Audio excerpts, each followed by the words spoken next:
Hi everyone. तो आज हम लोग रेंज मॉड की रेंज डिस्कस करने वाले हैं, ठीक है ना। मॉड मतलब मॉडुलस फंक्शन, ठीक है ना। इससे पहले हम लोगों ने रेंज डिस्कस कर ली थी, किस किस के, अलजेब्रिक फंक्शन, रेशनल फंक्शन, और कौन था भाई, रूट वाला था अपन ने, उसका भी डिस्कस कर लिया था। फिर अपन मॉडुलस का थोड़ा सा और देख लेते हैं अच्छे से। हालांकि मॉडुलस की जो रेंज है, output, range means output. So what is output के बारे में तो हमने डिस्कस किया हुआ है, पर थोड़ा सा और मैं रिवाइज करवा देता हूँ, तो ताकि क्या है ना, आप लोगों को रेंज निकालने में एक अच्छी कनेक्टिविटी रहे। क्योंकि इस लेक्चर में मैं सोच रहा हूँ थोड़ा सा आपको ग्राफिकली भी बताऊं। जो मेन जो रीजन है ये वाले लेक्चर लेने का, वो है कि ग्राफिकली एक टच दे देता हूँ मॉडुलस का, जिससे आप रेंज जो है वो ग्राफिकली इंटरप्रेट कर पाओ, तो थोड़ी सी क्वेश्चन जल्दी हो जाएगी। हालांकि रेंज कैलकुलेट करने का इस साल इतना कुछ काम नहीं आएगा, ये सब चीजें कैलकुलस का पार्ट है, तो that comes in the 12th syllabus, है ना, इन द फंक्शन चैप्टर। ठीक है भाई, तो चलो स्टार्ट करते हैं, फालतू बातें नहीं, है ना। अभी रेंज मॉड की रेंज बताना है, तो सबसे पहले तो भाई समझ लेते हैं मॉड था क्या, है ना। तो अगर मेरा फंक्शन, बिल्कुल बेसिक, बिल्कुल स्टार्टिंग से ही बता रहा हूँ, ये ऐसा लिखा है f x equal to mod x, तो इसका मतलब क्या होता था, अंदर मैं एक्स की क्या वैल्यूज रख सकता हूँ, और इसको बोलते थे हम क्या, डोमेन। तो अंदर मैं क्या रख सकता था, पॉजिटिव भी रख सकता था, नेगेटिव भी रख सकता था। वैल्यू रखने के बाद में मेरे को मिलता था आउटपुट, और वो आउटपुट क्या होता था भाई मेरा, वो आउटपुट होता था पॉजिटिव। क्या होता था, पॉजिटिव। जीरो भी हो सकता था भाई, जीरो भी हो सकता था, कोई दिक्कत नहीं है। अगर इसकी वैल्यू जीरो रखोगी तो जीरो भी हो सकता है, बट नेगेटिव नहीं होता था। आउटपुट हमेशा क्या आता था, पॉजिटिव। तो भाई अंदर में जो वैल्यू रख पा रहा हूं दैट इज डोमेन, और बाहर जो मिल रहा है मतलब वो क्या, रेंज। तो इसका मतलब मेरा रेंज क्या हो गया, इसका मॉड एक्स का रेंज क्या हो गया, कम से कम जीरो तो मिल ही सकता है, और कितना मिल सकता है, तो मैक्सिमम कितना मिल सकता है, इन्फिनिटी, है ना। अब रेंज के बारे में, डोमेन के बारे में हमने एक और चीज देखी थी फंक्शन में, कि जो डोमेन था वो बताता था एक्स एक्सिस पे कर्व का मूवमेंट। ठीक है भाई, यार ये याद है, इतनी याददाश्त है आप लोगों की, तो है ना। और रेंज क्या बताता था भाई, वाई एक्सिस का मूवमेंट, कर्व में कर्व जो है वो वाई एक्सिस पे आपका कितना मूवमेंट ले रहा है, ये अपन ने देखा था, इतना है ना। वो अपन अपनी फिर से बता देता हूँ, ठीक है। सो अगर मैं इसका कर्व बनाने जाऊँ, किसका, मॉड एक्स का, तो एक कर्व बिल्कुल सिंपल बनता है। ये है मेरी वाई एक्सिस ना, और ये क्या है, एक्स एक्सिस। ये अपन ने बना दिया है कार्टेशियन सिस्टम। अब एक्चुअली में क्या है, ये है मॉड एक्स, तो अपन क्या देखते थे, रेफरेंस पॉइंट, क्या देखते थे, रेफरेंस पॉइंट, जिसके बगल में वो पॉजिटिव और नेगेटिव का खेल खेलता था, है ना। कि आगे जाऊंगा तो पॉजिटिव, पीछे जाऊंगा तो नेगेटिव साइन आ जाता। तो ये होता क्या है, जब आप मॉड एक्स का बनाने जाते हो तो एक्चुअल क्या होता है, एक्चुअल ऐसा होता है कि मैं एक y equal to x line draw कर देता हूँ। क्या ड्रॉ कर देता हूँ, ये y equal to x line ऐसी ड्रॉ कर देता हूँ। अब x एक्सिस के नीचे, x एक्सिस के नीचे जितना पार्ट आएगा वो वाला पार्ट रिफ्लेक्ट कर देते, किसके बेस पे, x एक्सिस के बेस। रिफ्लेक्शन लेते हैं अपन किस बेस पे, किस, उस पे, x एक्सिस पे। तो देखो नीचे कौन सा पार्ट आ रहा है, ये वाला पार्ट आ रहा है ना। इसको ग्रीन ग्रीन कर लेता हूँ, ये वाला पार्ट, ये वाला पार्ट आया। अब इसकी अगर इमेज बनाऊंगा एक्स एक्सिस के रिस्पेक्ट में, तो ये कैसा हो जाएगा, ऐसा हो जाएगा। देखो हाथ से मैं करके बता रहा हूँ आप लोगों को फालतू में, ये तो मैं बना के भी बता सकता हूँ। ये देखो स्क्रीन पे देखो भाई आप लोग, स्क्रीन पे आपको क्या दिख रहा होगा, एक ऐसा दिख रहा है पंछी जैसा, है ना, और उसकी चोंच आ रही है एक पॉइंट पे, ये चोंच ध्यान रखना है आपको, ये वाली चोंच कहाँ पे है ना। सो आपको दो चीजें ध्यान रखना है, आपका कर्व है एक्स एक्सिस के नीचे जितना आ रहा है वही रिफ्लेक्ट होके कहाँ चला जाएगा, ऊपर, और एक चोंच बन जाती है। अब ये चोंच बन रही है कहाँ पे, 0,0 पे, है ना, या x इक्वल टू 0 पे। ये चोंच कैसे बनती है, एज अ रेफरेंस पॉइंट। कैसे, रेफरेंस पॉइंट। एक सेकंड रुकना भाई, अब ठीक है। तो रेफरेंस पॉइंट, और रेफरेंस पॉइंट आपको कैसे मिलता है, जो मॉड एक्स है उसमें x को क्या रखा है मैंने, 0। जैसे ये मॉड एक्स लिखा हुआ था, इसमें ये चीज को मैंने रखा है 0, तो x इक्वल टू 0, यही क्या दे रहा है मेरे को, रेफरेंस पॉइंट। अभी यहीं पे ही अगर मॉड x -1 लिखा होता तो रेफरेंस पॉइंट क्या जाता, 1। ठीक है, सो बस मॉड एक्स के लिए आपको कर्व क्या देना है, ऐसा ध्यान रखना है, ऐसा बनना है। ठीक है, अब उसके बाद में इसमें डोमेन क्या बता रहा है भाई, तो डोमेन क्या बताता है, एक्स एक्सिस पे मूवमेंट। तो एक्स एक्सिस पे क्या है, नेगेटिव वैल्यू भी रख सकता हूं और पॉजिटिव वैल्यू भी रख सकता हूं। तो डोमेन तो क्या आ गई भाई इसकी, इसकी डोमेन आ गई ऑल रियल वैल्यूज। ऐसी कोई वैल्यू नहीं है बेटा जो आप नहीं रख सकते, सारी वैल्यू रख सकता हूँ, सारे पे ये डिफाइन है। ठीक है, उसके बाद में अब देखते हैं भाई रेंज क्या बता रहा है। तो रेंज में अपन ने एक चीज देखी थी कि कर्व वाई एक्सिस पे कितना मूवमेंट लेता है। तो देखो, एक अब रेंज निकालने को, ग्राफिकली रेंज निकालने को एक कहानी के तरीके से याद रखो। ठीक है, सबसे पहले तो रेंज कितनी आ सकती है, मैक्सिमम कितनी आ सकती है, तो मैक्सिमम कितनी आ सकती है भाई, पूरी आ सकती है, माइनस इन्फानाइट से इन्फानाइट पूरी आ सकती है, इतनी आ सकती है। अब ग्राफ पे कितनी तो बिल्कुल भी नहीं दिख रही, तो कितनी बिल्कुल भी नहीं दिख रही, तो मेरे को नीचे बिल्कुल भी नहीं दिख रहा कर्व, है ना भाई, जो नीचे आ रहा था वो तो मैंने रिफ्लेक्ट करके ऊपर भेज दिया, तो नीचे तो बिल्कुल भी नहीं दिख रहा। तो सारा कहाँ दिख रहा है, पॉजिटिव।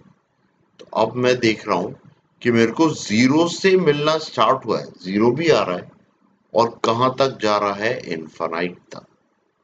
कहां तक जा रहा है, इनफाइनाइट। तो मिनिमम पॉइंट कितना मिला, 0, और कहां तक जा सकता है, इनफाइनाइट। तो जो मेरी रेंज हो रही है वो रेंज क्या हो रही है, 0 से इनफाइनाइट। ठीक है, ये दो चीजें समझ में आई। तीसरी चीज और एक और क्या लिखना है आपको, रेफरेंस पॉइंट। रेफरेंस पॉइंट आप जरूर ध्यान रखें। कुछ कुछ चीजें हैं, क्या है ना, आपको कोई कंफ्यूजन नहीं हो तो बिल्कुल बेसिक पकड़ के चलो। आप देखना क्वेश्चन में, आप डेफिनेट कैसा भी क्वेश्चन है, आप डेफिनेटली 3-4 स्टेप तो आगे बढ़ ही जाओ। फिर उसके बाद धीरे धीरे प्रैक्टिस से स्टेप्स आगे होती जाती हैं, आप सीखते जाते हो, करते हो ट्राई, सीखते जाते हो, करते हो ट्राई, सीखते जाते हो। कई बार नहीं बनता है, फिर क्वेश्चन के करने का तरीका देखते हो, फिर सीखते जाते हो, एग्जाम्पल्स रीड करते हो, सीखते जाते हो। One step a time, one step a time, ऐसे करके आप इम्प्रूव करते हैं। सो ध्यान रखना भाई, आईआईटी जेई ऐसे ही है, आप एक दिन में नहीं कर सकते कुछ, आपको पूरे 650 दिन ऐसे ही इम्प्रूव करना पड़ेगा, और स्किल सेट सारी धीरे धीरे करके इम्प्रूव करना पड़ेगा। तो स्किल सेट में भी ऐसा होता है, स्किल सेट सिर्फ आपकी क्वेश्चन सॉल्विंग नहीं होती है, और भी कई चीजें होती है, जिसमें कि आता है कि मैं थोड़ा सा क्विकली कर पा रहा हूँ कि नहीं, स्पीड थोड़ा सा, फिर दिमाग कितनी देर तक मेरा एक्टिव है ना, क्योंकि 3 घंटे का एक पेपर होता है, 3 घंटे का एक पेपर होता है, तो 3 घंटे तक मैं अपना दिमाग चार्ज रख पाता हूँ या नहीं, या वो बर्न अप हो रहा है, आधे घंटे में ही बर्न अप हो रहा है, 1 घंटे में ही आपकी कैपेबिलिटी या स्टेमिना आपका लो हो रहा है, ऐसा तो नहीं हो रहा। तो कई स्किल्स हैं वो धीरे धीरे डेवलप होती है, पर धीरे धीरे भी तब डेवलप होती है जब आप कोशिश करते हो, है ना। अभी आप कोशिश ही नहीं करोगे उस साइड में, तो वो डेवलप नहीं हो पाएगी। आप प्रॉब्लम सॉल्व करोगे, कोई दिक्कत नहीं होगी, जैसे ही पेपर आएगा आप ब्लैकआउट हो जाओ। ठीक है, सो उस चीज पे भी ध्यान देना। ठीक है ना, वो भी अपन एक दिन डिस्कस करेंगे अच्छे से। ओके, सो रेफरेंस पॉइंट क्या है, 0,0। या इस तरीके सोचो कि इसके लिए क्या है, ऐसा x=0, x=0, ये है रेफरेंस पॉइंट। ठीक है, रेंज समझ में आ गया। अब देखो ऐसे छोटी छोटी करके बहुत सारे एग्जांपल अपन डिस्कस कर लेते हैं, तो आपको सारा प्रोसीजर हर चीज क्लियर हो जाएगी धीरे धीरे, है ना, बाय प्रैक्टिस। अब y= कर्व ले लिया मैंने mod x-1। अब इसमें पहली चीज क्या चेक करना है, रेफरेंस पॉइंट। आपने रेफरेंस पॉइंट देखा, है ना। तो देखो इस लेक्चर का पर्पस सिर्फ रेंज बताने का नहीं है, मेरा पर्पस ये था कि थोड़ा आपको ग्राफिकली रिप्रेजेंट करना भी बता दूं, है ना। तो क्या है, अपन कर्व स्केचिंग में तो डिटेल में देखेंगे ही सही, पर एक आपको आइडिया तो हो जाए कि यार मोड का कर्व बनता कैसे, है ना। तो इसलिए तो रेफरेंस पॉइंट क्या आ रहा है, x=1। कैसे दिखा भाई, x-1=0, x=1। तो कर्व तो ऐसे ही बनेगा, वही चोंच वाला ऐसा करके, पंची ऐसा हाथ पे ला रहा है ना। पर बनेगा कहां से स्टार्ट होएगा, x=1 पे। पिछली बार हुआ था x=0 से, ठीक है ना। तो ऐसे ही दो पंची, दो हाथ बनेंगे उसके फैलाए हुए, ठीक है, ऐसा। इतना क्लियर है ना। अब देखो वापस डोमेन, अब अपन तीन चीजें देख रहे हैं इधर पे, एक एक करके लिख लेते हैं। पहला तो है डोमेन, अगली चीज है रेंज, और अगला है रेफरेंस पॉइंट।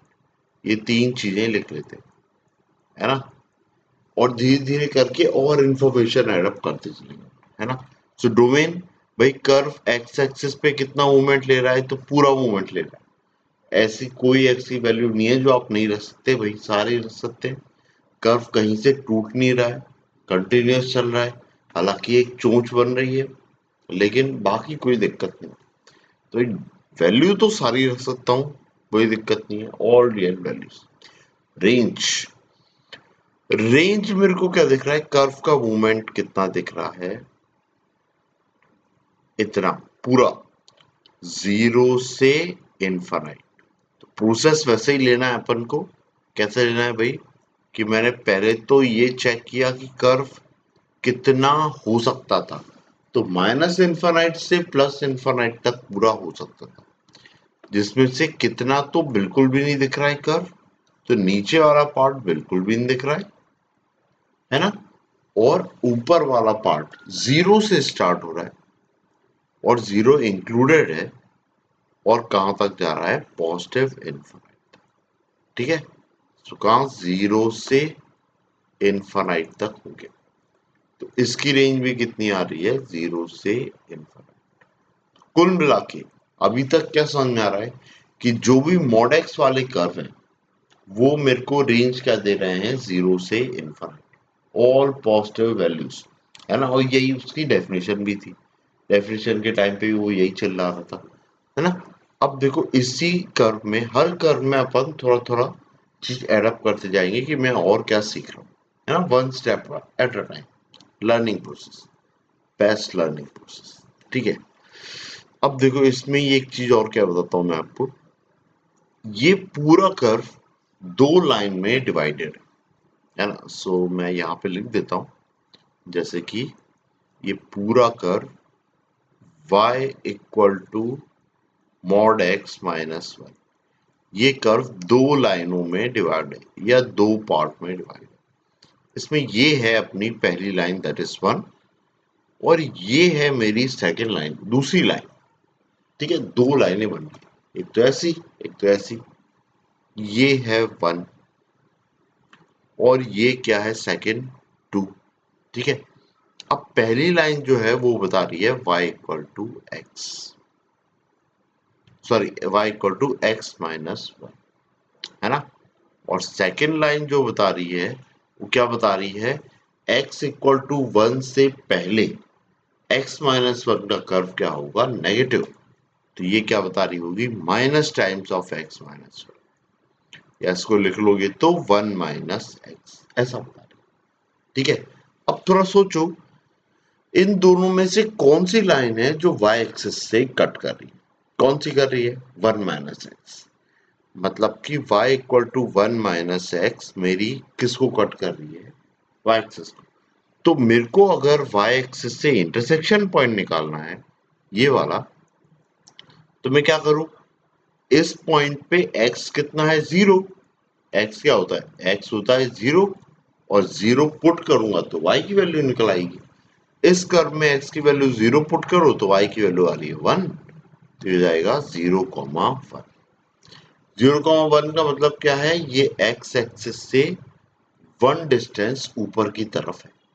ठीक है, ये पॉइंट, ठीक है, ये चीज अपन को थोड़ी सी समझ आ गई। थोड़ा सा और आगे चलते हैं। अब देखो थोड़ा सा, अभी एक और एग्जांपल इसी टाइप से ही कर लेते हैं। y इक्वल टू, है ना, ताकि आपको भी समझ में आ जाए कि आपको चीजें क्लियर हो भी रही हैं या नहीं हो रही। अब ये लिख दिया है y equal to mod x plus two. इसको आप खुद से भी ट्राई कर सकते हो वीडियो पॉज करके, कि आपको कुछ समझ में आए कि नहीं। पहले ग्राफ बना लो और फिर आप रेंज निकाल लो, तो आपको ग्राफ बनाने का आइडिया भी होत जाएगा और रेंज निकालने का आइडिया भी होते जाएगा। तो इसमें सबसे पहले चीज क्या चेक करेंगे, रेफरेंस पॉइंट। रेफरेंस पॉइंट के लिए पॉइंट, रेफरेंस पॉइंट, उसके लिए क्या करते हैं भाई, अपन x प्लस टू को अपन ने जीरो के इक्वल रखा है, और यहां से x कितना है भाई, माइनस टू। माइनस टू आया, मतलब x एक्सिस पे कौन सा पॉइंट लेना है मेरे को, माइनस टू कॉमा जीरो। ये रहा भाई माइनस टू कॉमा जीरो कोने में, इस तरफ नेगेटिव साइड। ठीक है, तो ये नेगेटिव साइड से ये ऐसा चला, ये ऐसा और ऐसा, वही पंची बनाना, सेम पंच, है ना। अब धीरे धीरे आपके डाउट सारे करते जाऊंगा क्लियर, कि ये ऐसे ही क्यों बन रहा है। अच्छा, ये हाथ, ये पंची ऐसे ही होंगे कि ये हाथ नीचे की तरफ जाएंगे कभी, या फिर ये हाथ थोड़े ऊपर की तरफ भी जा सकते हैं। तो ऐसा कब होगा, वो सब भी अपन देख ले, है ना, धीरे धीरे करके। ठीक है, सो ये ऐसा बन गया अपना पंची, है ना। और इसमें भी आप देख रहे हो रेंज कितनी आ रही है अपनी, यही जीरो से इनफाइनाइट, और जीरो भी आ रहा है। ठीक है, सो डोमेन भाई एक्स की सारी वैल्यूज के लिए डिफाइन है। तीनों पॉइंट लिख लेते हैं अपन, डी, आर और रेफरेंस पॉइंट, है ना। So D R reference point, domain कितना आ रहा है, ऑल रियल वैल्यूज, रेंज क्या आ रही है, जीरो से इनफाइनाइट, रेंज जीरो से इनफाइनाइट आ रही है। रेफरेंस पॉइंट क्या है, x equal to minus two. अब इसमें एक और चीज, y एक्सिस से इंटरसेक्शन पॉइंट। अब देखो मेरे को ये पता है कि माइनस टू के इस तरफ जो अपन कर्व लिखे थे, मॉड x प्लस टू, ये दो पार्ट में बनेगा, है ना, वन और टू। वन आएगा ये वाली लाइन, इस तरफ वाली, है ना, राइट हैंड साइड, और टू आएगा कौन सा, लेफ्ट हैंड साइड वाली लाइन। ये दो लाइनें बन रही है। ठीक है, वन वाले पे देखोगे तो क्या आ जाएगा, जो गिवन है वही आएगा, x प्लस टू। लेकिन सेकंड वाले में क्या होगा, जो पीछे की तरफ है उस पे एक माइनस साइन लग जाएगा, है ना, x प्लस टू पे एक नेगेटिव साइन लग जाएगा। तो अपनी जो लाइन की इक्वेशन बन रही है वो क्या बन रही है, माइनस एक्स माइनस टू। अब y एक्सिस पे जो इंटरसेक्शन पॉइंट अपन लेते हैं कैसे मिलता है, x की वैल्यू जीरो रखने पे। x की वैल्यू जीरो रखो और देखो y इक्वल टू क्या लिखा दिख रहा है आपको, वो दिख रहा है माइनस टू। ये रहा माइनस टू, इसको जीरो पुट करोगे तो y कितना जाएगा, माइनस टू। ठीक है, सो ये चीज, ये चीज कब मिलेगा आपको, जब सेकंड वाला, लेकिन सेकंड वाला इंटरसेक्ट नहीं कर रहा है अपना, तो फर्स्ट वाला इंटरसेक्ट कर रहा है बेटा। अपना क्या कर रहा है, फर्स्ट वाला, सेकंड वाला इंटरसेक्ट नहीं कर रहा है। तो सेकंड वाला देख लो भाई, ये लिखा है, इसको करना है सॉल्व, ठीक है ना। y equal to x plus, इसमें x की वैल्यू आप 0 रखो, y कितना मिल रहा है 2, तो ये कितना हो गया 0, हाँ इसके पहले तक कौन कर रहा था, 2 वाला, है ना। अभी देखने से क्या लग रहा है, कौन कर रहा है, पहला वाला, ठीक है। तो इतना क्लियर है। अपन ने रेफरेंस पॉइंट देख लिया है, अपन ने y एक्सिस से इंटरसेक्शन देख लिया है, कर्व में रेंज देख लिया है, ठीक है। अब देखो, अब थोड़ा सा ट्विस्ट, अब यही चीज पहले तो अपन थोड़ा सा ये देख लेते हैं कि यही क्वेश्चन आपका प्रश्न या विचार कि भाई ये जो थी वो ऐसी बन रही है या फिर ये थोड़ा अंदर की तरफ बनेगी या बाहर की तरफ बनेगी। तो एक बेसिक फैक्ट थोड़ा सा पहले तो बता देता हूँ कि जब y equal to mod x ले रहा था मैं, तो इसमें क्या हुआ था, मेरी दो लाइनें बन रही थी। कौन कौन सी, एक तो ये बन रही थी और एक ये बन रही थी। ये वाली लाइन थी y इक्वल टू एक्स और ये वाली लाइन क्या थी, y equal to minus x. तो इसका जो स्लोप है वो स्लोप है 45 डिग्री, है ना। या ऐसा बोलूं, ये y इक्वल टू एक्स होता है। एक्चुअली में इसको जब आप देखते हो तो ये लाइन की इक्वेशन कैसा बताता है, y equal to m x times, m क्या होता है, स्लोप। इसमें m क्या होता है बेटा, स्लोप, ये है इस टाइप से। तो वही स्लोप देखो, x का मल्टीपल क्या लिखा है, 1, तो m इक्वल टू स्लोप मतलब m equal to tan theta. अब अगर m मेरा 1 लिखा है तो 1 इक्वल टू टेन थीटा, तो थीटा कितना हो रहा है भाई 45 डिग्री, टेन 45 डिग्री पे 1 आता है, बस ऐसा है, ठीक है। सो अपना एंगल कितना बन रहा है 45, ये 45 बन रहा है। टेन थीटा -1 कब आता है, तो 135 डिग्री पे, तो इधर से ये 135 बना रहा है, इधर से 135 बना रहा है या इस तरफ से ही 45 बना रहा है, इस तरीके से कुछ भी सोच लो जो आपकी इच्छा हो, ठीक है। तो समझ में आया, ये 45 बन गया। अब देखो, अगर ये 60 डिग्री बना रहा होता तो m की जगह पे क्या लिखा होता, √3, क्या लिखा होता, √3, ठीक है। सो अगर यही चीज ऐसे लिखी होती, लेट से क्वेश्चन है y equal to mod of √3x, तो इस बार m कितना लिखा है, √3, तो आपका कर्व कैसा बनेगा, बनेगा तो वही वही चोंच बनेगी x इक्वल टू 0 पे, है ना। वही पंछी जैसे हाथ फैलाएगा ऐसे करके, है ना। लेकिन इस बार यहाँ पे एंगल जो बनेगा वो कितना बनेगा, 60 डिग्री, ठीक है। सो आपको तो कितना एंगल बनेगा फिलहाल उसकी जरूरत नहीं पड़ेगी, कोनिक सेक्शन में जरूरत पड़ेगी। लेकिन अभी आपको मेन चीज बस ये ध्यान रखना है कि जो कर्व की डायरेक्शन है वो 1 से ऊपर की तरफ जाएगी या 1 से नीचे की तरफ, ये ध्यान रखना, ठीक है ना। तो x का कोएफिशिएंट 1 से बड़ा है तो y equal to mod x से अंदर की तरफ कर्व बनेगा, है ना। और x की वैल्यू, x का जो कोएफिशिएंट है 1 से छोटा है तो कहाँ, कर्व नीचे की तरफ, ठीक है। ऐसी है काम। तो अपन एक और बार इसको देख लेते हैं सिस्टमेटिक। ये लिखा है y equal to mod x, ऐसा लिखा है। और एक सेकंड रुकना भाई, थोड़ा सिस्टमेटिक लिखते हैं इसको। अरे हाँ, अब ठीक, अब ठीक, हाँ भाई। सो y इक्वल टू अपन तीन कर्व बनाते हैं। पहला तो बनाते हैं मॉड x, दूसरा बनाते हैं मॉड ऑफ 2x और तीसरा बनाते हैं x/2।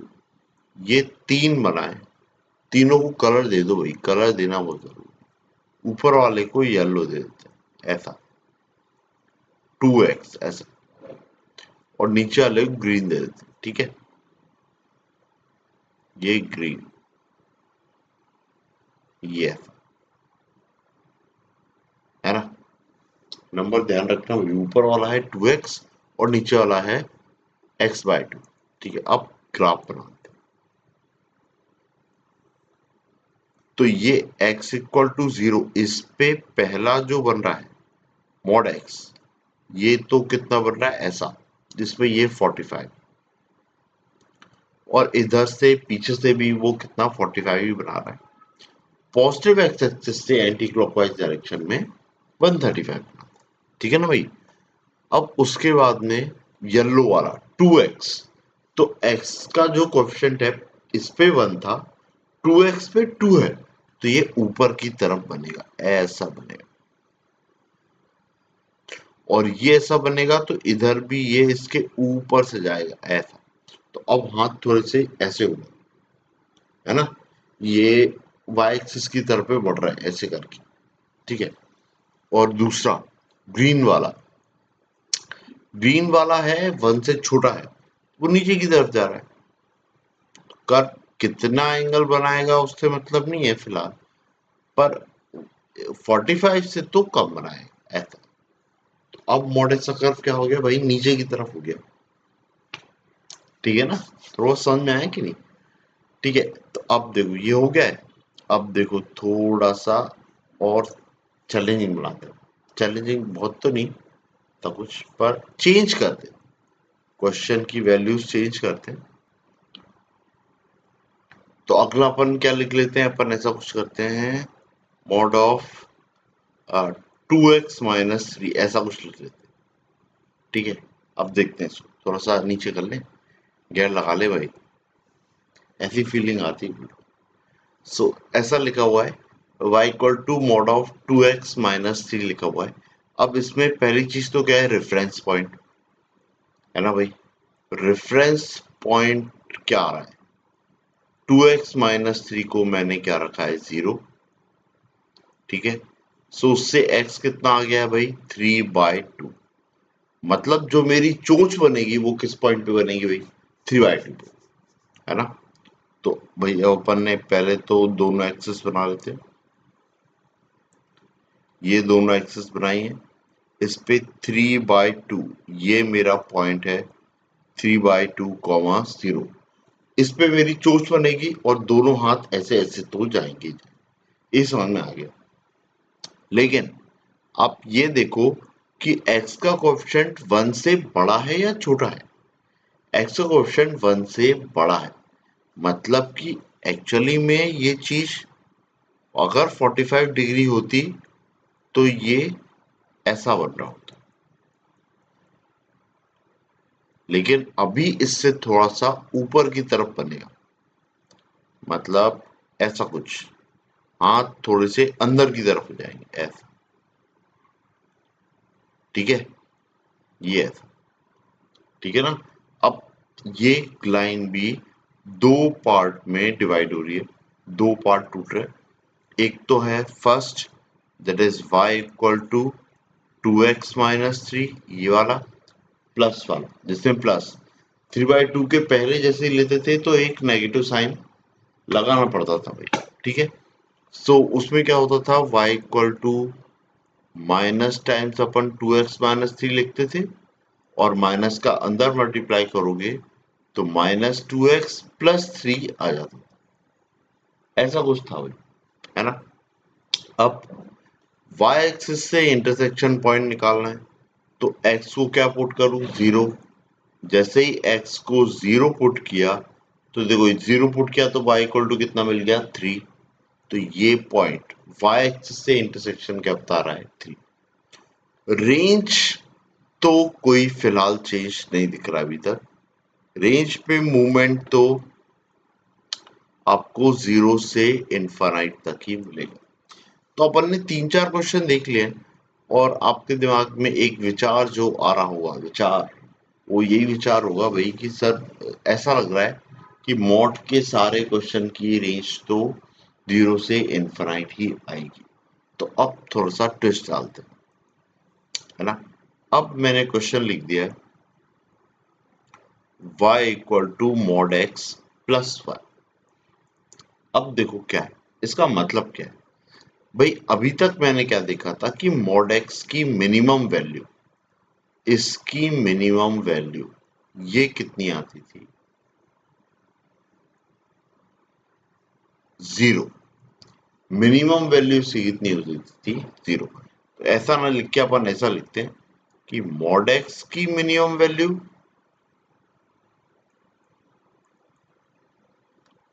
That is 0। ठीक है, तो mod of x plus 1, mod x plus 1, इसकी मिनिमम वैल्यू कितनी आएगी, इसकी मिनिमम वैल्यू आएगी 1।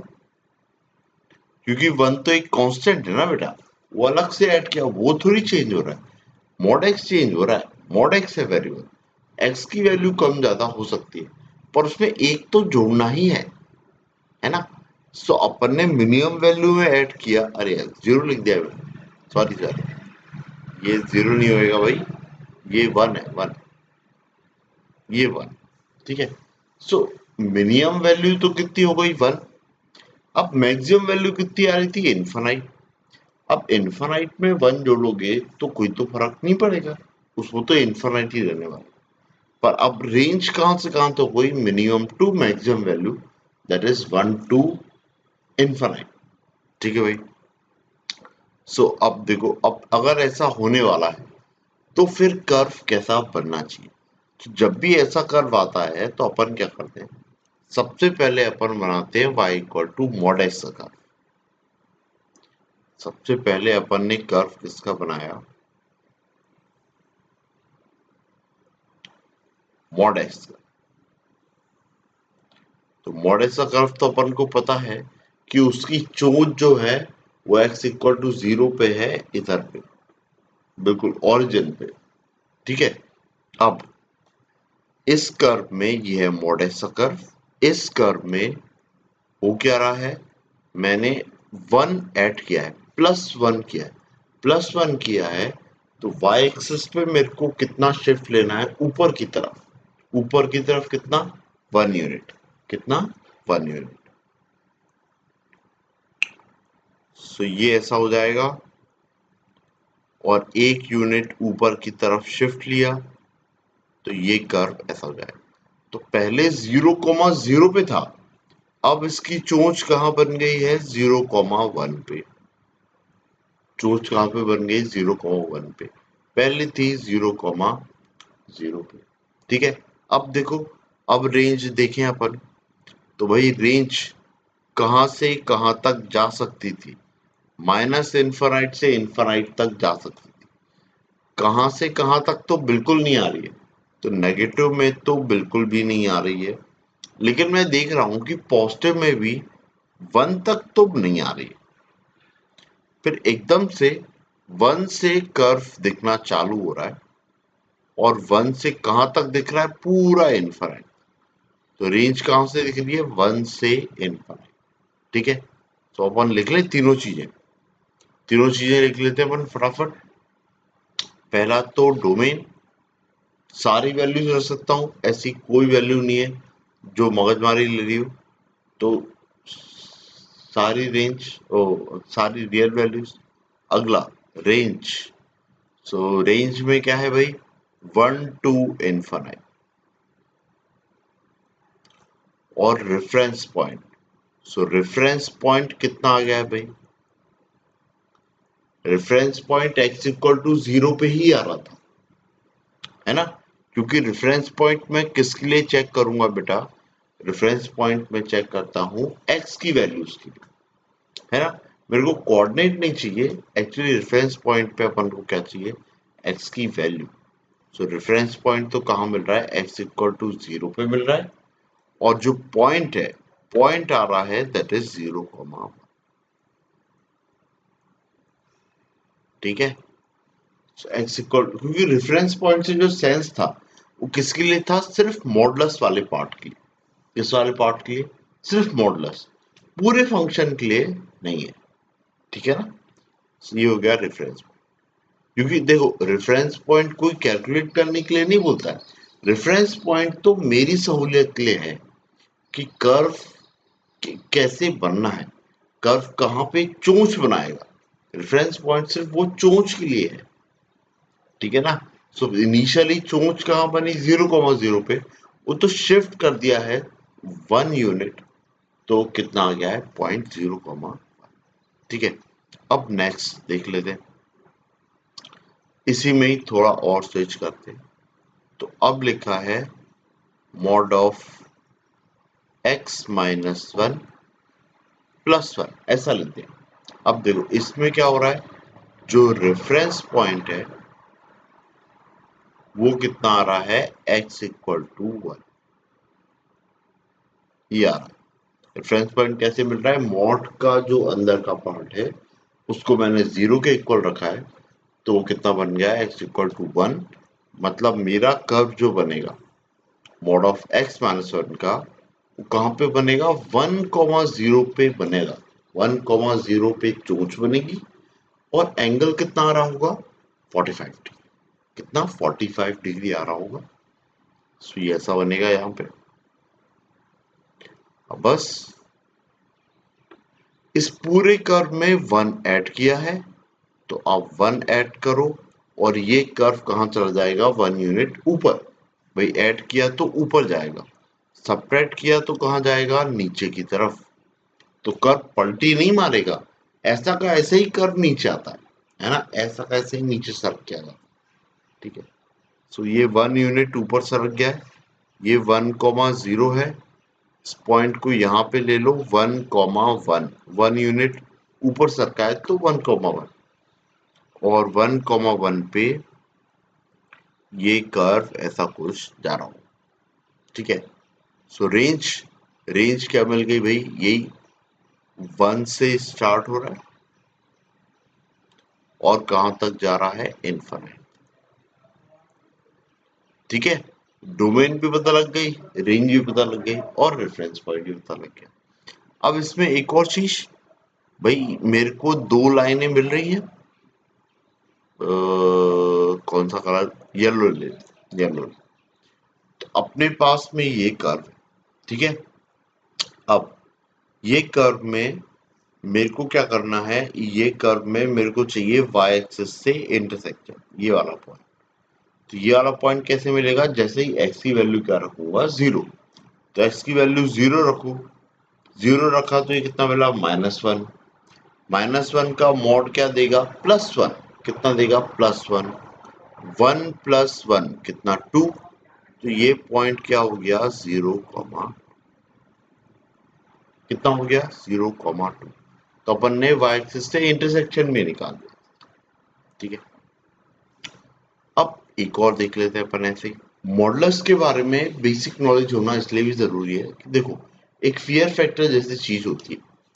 तो फियर फैक्टर का मतलब ऐसा है कि मान लो जैसे अगर आपको क्वाड्रेटिक का कोई क्वेश्चन है, उसमें बीच में मॉडुलस फंस गया या लॉगरिथम के अंदर उसने मॉड डाल दी, तो फिर ऐसा होएगा ना, आपको अगर अंदर से कॉन्फिडेंस नहीं होगा अगर कि यार मॉडुलस मेरे को थोड़ा वीक है, या शायद इतना नॉलेज नहीं है, अलजेब्रिकली आता है, ग्राफिकली कुछ आइडिया नहीं बन पा रहा है, या गलती हो जाएगी, ऐसा कुछ, ऐसे कुछ अगर थॉट आ रहे हैं, तो आपको लगेगा छोड़ दो या किसी से पूछ लेता हूँ, अब पर आप ट्राई नहीं दे पाओगे।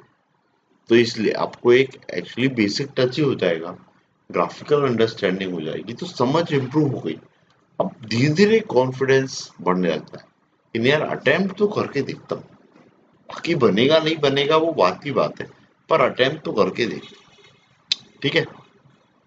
सो अपन इसी में ही थोड़ा सा चेंज और लाते हैं। अब ये ऐसा लिखा है मॉड एक्स -2, ऐसा लिखा हुआ है। सो अब क्या है भाई, स्टार्टिंग में तो सिर्फ मॉडुलस वाला पार्ट बना है ये, और -2 है, मतलब यही कर्व ऐसा का ऐसा नीचे की तरफ जाएगा। तो अब यही कर्व कैसा बन जाएगा? ऐसे 2 यूनिट क्या किया है मैंने, इसको नीचे सरका दिया, ठीक है ना। तो ये बन गया। अब ये पॉइंट क्या हो गया है, 0, -2। चोंच कहाँ गई भाई, रेफरेंस पॉइंट तो क्या है 0, 0 और वहीं से नीचे सरका है तो पॉइंट 2 यूनिट नीचे आया। अब क्या हो गया, 0, -2, है ना। तो थोड़ा सा कर्व नेगेटिव में भी आ गया, ठीक है। अब तो आपको ये ध्यान रखना है कि मॉड जैसे ही लगता है तब मॉड जिस पे लगता है वो कर्व का रिफ्लेक्शन लेना है। तो मॉड सिर्फ एक्स पे लगा है, किस पे लगा है, एक्स पे। तो y=x वाली जो लाइन थी, ये वाली लाइन, ये येलो से बनाता हूं, ये पूरी ये लाइन थी भाई, इस पे मैंने लगाया था। तो ये जो नीचे वाला पार्ट था ये उड़ के ऊपर आया। इतना समझ में आया, है ना। अब देखो इतना समझ में आ गया आपको। अब देखो रेंज देखें अपन, रेंज में थोड़ा सा चेंज आया है भाई इस बार। इस बार रेंज मेरी -2 से उड़ के जा रही है ऊपर तक, इनफाइनाइट तक, ठीक है। सिर्फ -2 का एडिशन कैसे हुआ, ये अपना इससे कारण कि भाई मॉड एक्स की मिनिमम वैल्यू कितनी आ रही थी, 0, है ना। ऐसा मॉड एक्स की मिनिमम वैल्यू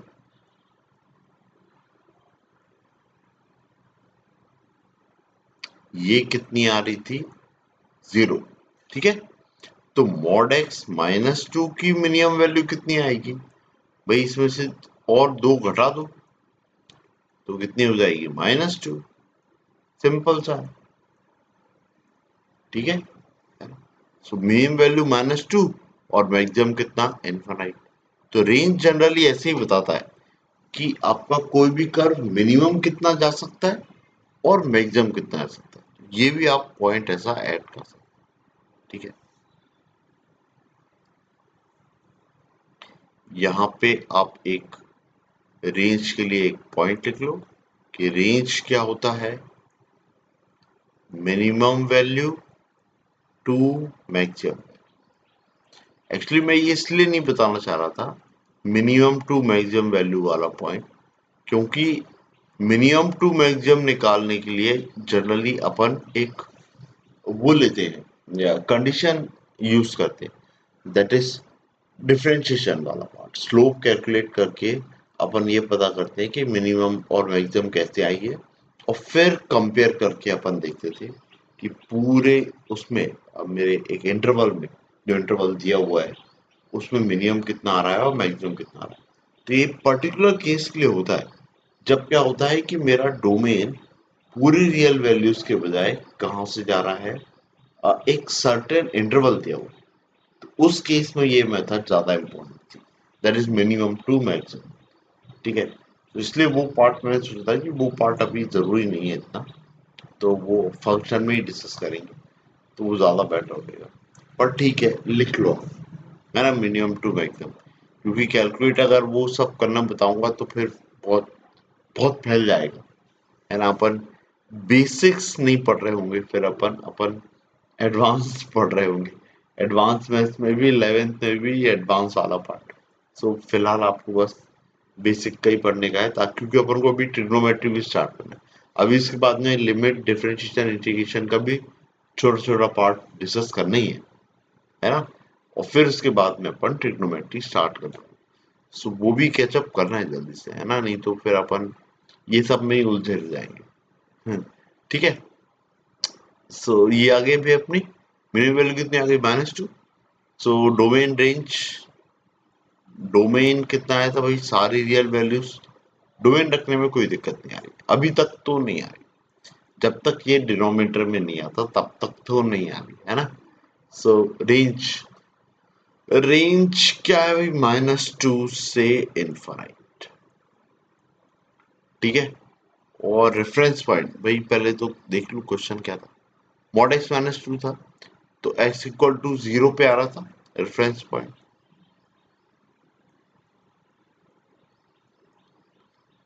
रेफरेंस पॉइंट आ रहा था x=0 पे, और जो पॉइंट आ रहा है, फाइनल पॉइंट आ रहा है, क्या आ रहा है, 0, -2। ऐसा। अब देखो इस कर्व में ही थोड़ा सा ट्विस्ट देते हैं। इस कर्व में आपने एक चीज देखी होगी कि सर नेगेटिव में भी कुछ पार्ट जा रहा है ना। मैं चाहता हूं कि ये पार्ट भी पॉजिटिव में चला जाए। तो अगर ये पार्ट पॉजिटिव में भेजना चाह रहा हूं तो मैं क्या करता हूं, ये पूरे फंक्शन में mod x माइनस टू पे एक और मॉड लगा देता हूं। अगर मैंने एक और मॉड लगा दिया तो अब वो मॉड क्या बोलेगा, बाहर वाला मॉड क्या बोलेगा कि नहीं भाई, एक्स एक्सिस के जो भी नीचे जा रहा है मैं उसको नीचे नहीं जाने दूंगा। वही कर रिफ्लेक्ट करके कहां बनाओ, ऊपर बनाओ। कहां बनाओ, ऊपर। तो अपन देखते हैं, इसी में थोड़ा सा और ट्विस्ट डालते हैं। सो ये क्या बता रहा है,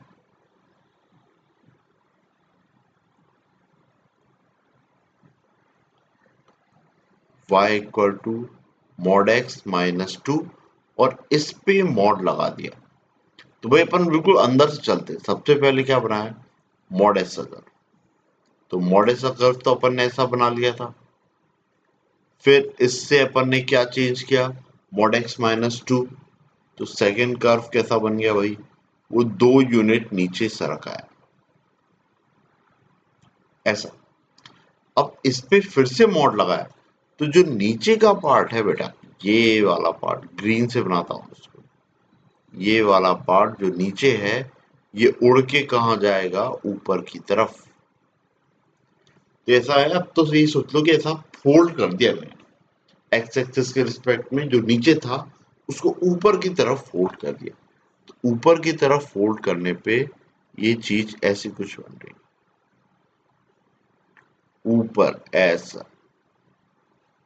ठीक है। तो देखो ये वाला जो पॉइंट था, येलो से बना देता हूँ, ये वाला पॉइंट, ये वाला पॉइंट, ये पॉइंट था 0, -2। तो जो उड़ के गया है तो ऊपर भी कितना जाएगा, 0, 2। कितना जाएगा, 0, 2। अब देखो फाइनली ये कर्व कैसा बन गया, व्हाइट से बना लेते हैं। फाइनली ये कर्व ऐसा बन रहा है कि ये ऐसा कुछ आ रहा है यहाँ पे, फिर ऐसा कुछ जा रहा है यहाँ पे, फिर ऐसा कुछ जा रहा है यहाँ पे।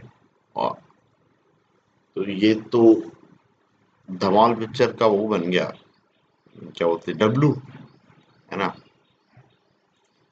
तो ये बन गया 0, 2 पॉइंट। हम्म ये वाले पॉइंट, ये वाले पॉइंट क्या थे, है ना। ये वाले पॉइंट देखते हैं। अब तो ये सोचो ये वाला कर्व था जो मॉड एक्स माइनस टू, ये वाला पॉइंट जो एक्स एक्सिस पे, एक्स एक्सिस वाले पॉइंट कब आते हैं, जब मैं y को क्या रखता हूँ, 0। जब y को क्या रखता हूँ, 0। तो देखो अपना ये वाला कर्व, ये वाला कर्व जो था, ये वाले पॉइंट, ये इसमें भी थे, किसमें थे, y equal to mod x minus two में भी थे, इसमें भी थे। ठीक है ना। इसमें अगर y इक्वल टू 0 रख दो तो ये मॉड एक्स कितना हो जाएगा, mod x minus two equal to 0। तो मॉड एक्स कितना हो जाएगा, 2। मतलब x क्या हो जाएगा, +-2। मतलब करके 2 पॉइंट आ रहे होंगे, दैट इज 2, 0। और ये क्या जाएगा, -2, 0। ठीक है। ये W बना है और ये ऐसा बना है। अब बताओ इसकी रेंज क्या है। सो रेंज देखो, वापस रेंज कहां से, 0 से इनफाइनाइट। अब देखो अगर आपने कुछ सीखा है तो आप भाई थोड़ा सा कंक्लूड खुद से भी कर सकते हैं लेक्चर रुक के, है ना। और फिर भाई सुनना कि मैंने क्या बोला, रेफरेंस पॉइंट भी लिख लेते हैं। ठीक है। हालांकि रेफरेंस पॉइंट नहीं भी लिखेंगे तो भी चलता है। डोमेन में तो सारी रियल वैल्यूज लिख सकते हैं। रेंज कितनी आ गई, 0 से इनफाइनाइट। ठीक है। अब देखो मैं ये बताना चाह रहा था कि रेंज 0 से इनफाइनाइट कब आती है, रेंज 0 से इनफाइनाइट कब आ रही है, जब बाहर पूरा एक मॉड लगा, है ना। अभी तक देखने में यही समझ में आ रहा है कि जैसे ही बाहर पूरा मॉड लग जाता है तो मेरी रेंज कहाँ से स्टार्ट हो जाती है, जीरो से, है ना। तो ये चीज हमेशा ही जीरो से इन्फिनिटी होगी क्या? क्योंकि अभी तक तो यही समझ में आ रहा है कि अगर पूरे पे मॉड लग गया तो मेरी रेंज कितनी आएगी, जीरो से इन्फिनिटी आएगी। ठीक है। अब अगर ये थॉट मेरे अंदर जनरेट हो रहा है तो एक और एग्जांपल करते हैं, थोड़ा सा और टेस्ट लेते हैं। ठीक है। क्योंकि देखो भाई, मैं अभी आपको बता देता हूँ, एडवांस में थ्योरी काम नहीं करती भाई, सारा प्रैक्टिस ही है। आपने कितने अलग अलग प्रॉब्लम्स लगाए हैं, हर प्रॉब्लम्स में क्या अंतर देखा है, और आपके अंदर इतना गट्स जनरेट भी हो रहा है कि नहीं कि आप नए प्रॉब्लम ट्राई करो। कई बार क्या होता है ना कि हमारे अंदर उतना गट्स ही जनरेट नहीं होता कि नया क्वेश्चन जैसे ही देखते हैं और हमको लगता है अरे यार नहीं बनेगा ये, यार इसका आंसर देख लेता हूँ, या काश इसका सॉल्यूशन होता मेरे पास। सो वो इसलिए होता है क्योंकि एक मेंटलिटी बन जाती है कि नहीं यार, फाइनल आंसर चाहिए मेरे को, फाइनल सॉल्यूशन चाहिए। बल्कि इसकी बजाय मेरा जो वो लॉजिक होना चाहिए ना तैयारी का, वैसा होना चाहिए कि मैं हर नए एग्जाम्पल से क्या क्या सीख रहा हूँ। क्योंकि वही सीखने से, वही सही गलत करने से आपका दिमाग एक ट्रैक पे आने लग जाएगा, धीरे धीरे उस ट्रैक पे आने लग जाएगा, और फिर आपकी जो सही करने की जो वो है चांसेस, वो बढ़ने लगेंगे। ठीक है ना। स्टार्टिंग में परफॉर्मेंस ऐसे ही रहेगा, ठीक है, पर धीरे धीरे वही चांसेस क्या होते जाएंगे, बढ़ते जाएंगे, बढ़ते जाएंगे, और आप इम्प्रूव करेंगे। ठीक है। सो ज्यादा बातें नहीं, अपन तो एग्जांपल देखते हैं और देखते हैं भाई। अब अपन थोड़ा सा चेंज डालते हैं। सो मैंने क्या लिखा है, y equal to mod x plus two, इस पे मॉड लगा देते हैं। अब देखते हैं अब क्या होता है। अब ये ऐसा है, सबसे पहले तो बिल्कुल बेसिक से ही बता रहा हूँ भाई, है ना। आप चाहो तो रोक के बना लो, है ना, वीडियो रोको और कर बना लो, ठीक है। पर मैं तो बिल्कुल बेसिक से ही बताऊंगा ताकि आपको स्टेप बाय स्टेप चीजें क्लियर हो, है ना। क्योंकि जब मैं इसको, और इसके अभी 10 बेस्ट प्रॉब्लम की तो चल ही रही है, बीच में 50 बेस्ट प्रॉब्लम, 100 बेस्ट प्रॉब्लम, वो भी चलेगा। तो वहां पे जब क्वेश्चन बताते हैं तो मैं ये एक्सपेक्ट करता हूँ कि बच्चों को थोड़ी बहुत चीजें समझ में आ गई, या उनने प्रैक्टिस की हुई है। ठीक है ना। आपके पास जैसे भी ऑलरेडी काफी कोचिंग के मटेरियल होते हैं, और मटेरियल की कमी नहीं है अभी के टाइम पे। आप देखिए, मैं भी आपको अपना मटेरियल प्रोवाइड करूँ कोई सेंस नहीं बनता, क्योंकि मोस्टली क्वेश्चन जो होते हैं वो घूम फिर के कॉमन बुक से ही आ जाते हैं, है ना। आपकी क्वेश्चन का सोर्स ब्लैक बुक होता है, आपका जीआरबी होता है ना, सिंगेज होता है, ई दास गुप्ता होएगा, और क्या होगा भाई, इसी के आसपास बुक्स रहती हैं, है ना, अरिहंत रहती है और ये सब, है ना। और मटेरियल्स होते हैं, स्टडी मटेरियल्स। तो स्टडी मटेरियल भी कहीं ना कहीं यहीं से ही अपने क्वेश्चन लेते हैं, है ना। तो क्वेश्चंस तो आप लोगों को मिल जाएंगे, कोई दिक्कत नहीं, पर आपने उनमें से कितना अपना दायरा बढ़ाया सॉल्व कर करके, तो वो चीज बहुत इंपॉर्टेंट है। ठीक है। तो इसलिए अपन ने ये क्वेश्चन ट्राई किया है, आप ट्राई करो और फिर देख लेना इसको। ठीक है। तो मैं तो बनाता हूँ, मॉड एक्स अगर बना लिया, अब इसको कन्वर्ट करना है मॉड एक्स प्लस टू में। तो ये है mod x plus to. So mod x plus to में क्या होगा, मॉड एक्स का कर्व आपका 2 यूनिट ऊपर की तरफ शिफ्ट हो जाएगा। ये अपन ने शिफ्ट कर दिया ऊपर की तरफ। ठीक है। अब बात ऐसी है कि इस पे मॉड लगना है, मॉड एक्स प्लस टू पे मॉड लगना है। मॉड लगने का मतलब क्या होता है, मॉड लगने का ये मतलब होता है कि कर्व जो नेगेटिव पार्ट है, जो कर्व का नेगेटिव पार्ट है नीचे की तरफ, उसकी इमेज ऊपर लेना है। ये होता है उसका मतलब। ये कर्व तो नीचे जा ही नहीं रहा है ना, ठीक है ना। ये कर्व तो नीचे गया ही नहीं, तो ऐसा कोई पार्ट नहीं है जिसकी मैं इमेज लूं और वो ऊपर की तरफ आ जाए। तो मॉड एक्स प्लस टू और मॉड एक्स प्लस टू का मॉड, उन दोनों का कर्व सेम ही बनेगा। ये कर्व भी एक्चुअल में मॉड एक्स प्लस 2 और इसका मॉड ही बता रहा है। ठीक है, अब देखो, अब रेंज देखें अपन, रेंज देखें तो ये रेंज हो रही है स्टार्ट 2 से। कहां से स्टार्ट हो रही है? 2 से। और कहां तक जा रही है? इनफाइनाइट।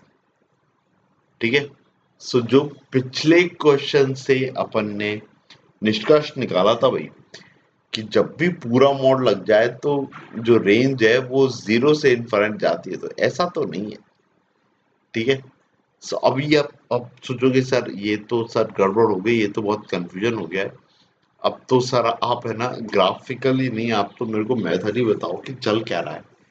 तो चल कुछ नहीं रहा है भाई, वो ऐसा है, कर्व के बेसिक एलिमेंट से स्टार्ट करो और आगे तक जाओ, ये है प्रोसेस।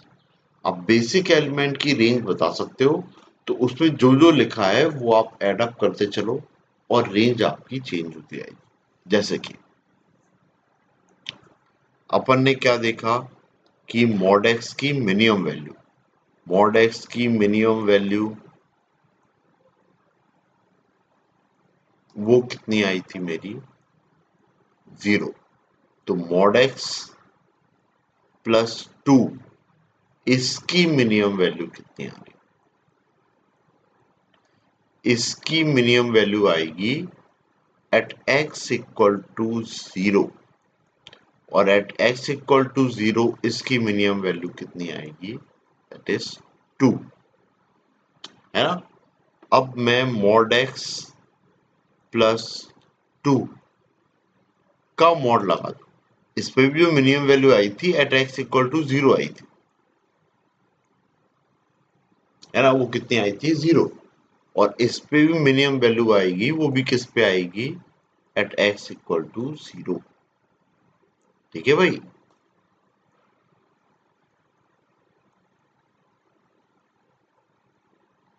तो कितनी आएगी भाई? 0 रख दो, तो कितना आ गया? 2, और 2 का मॉड कितना होता है? 2 ही होता है। तो आपको एक और लॉजिक समझ में आया होगा कि प्लस 2 लिखा है इसलिए 2 से ही स्टार्ट हो रही। ठीक है, अब माइनस 2 लिखा होता तो फिर क्या होता? ठीक है, सो वो भी अपन अभी देखते हैं। ठीक है,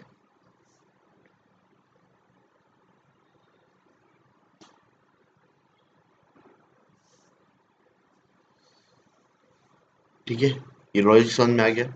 इसकी मेन वैल्यू कितनी आ रही है? यार 2 से इनफाइनाइट तक जाएगा ये। ठीक है, सो ये अब कुछ चीजें हैं, ये चीजें अपन को ध्यान में रखना, है ना। ठीक है, चलो, सो अब इसके बाद में तो देखो, आपको ये वाली जो मेथड है ना, ये वाली मेथड भी आपको तभी सही क्लियर होगी जब आपको कर्व बनाते आएगा। तो अब तो ये ध्यान रखो कि आपको कर्व डेफिनेटली बनाते आना चाहिए, अब तो कर्व पे श्योर रहो। मॉडुलस वाले जो भी क्वेश्चन होंगे उसकी आप रेंज निकालोगे ना, तो कर्व स्केचिंग की जरूरत तो पड़ेगी ही पड़ेगी, आपको अगर एक्यूरेसी अपनी मेंटेन करना है तो। क्योंकि कर्व जैसे जैसे कॉम्प्लिकेटेड होते आएगा, वैसे वैसे आपके रेंज का तरीका थोड़ा सा धुंधला होते जाता है। ठीक है ना, ऐसा लगता है कि यार इसमें काम कर रहा है, उसमें काम नहीं कर रहा है, उसमें काम कर रहा है, इसमें काम नहीं कर रहा है। तो सीधी सी बात है, अगर आपको कर्व बनाते बन गया तो आप सीधा सीधा देख पाओगे कि कर्व मिनिमली कहाँ तक जा रहा है, कहाँ तक जा रहा है, और मैक्सिमम कहाँ तक जा सकता है। ठीक है, होपफुली ये चीजें इतना आपको समझ में आ गया। ठीक है,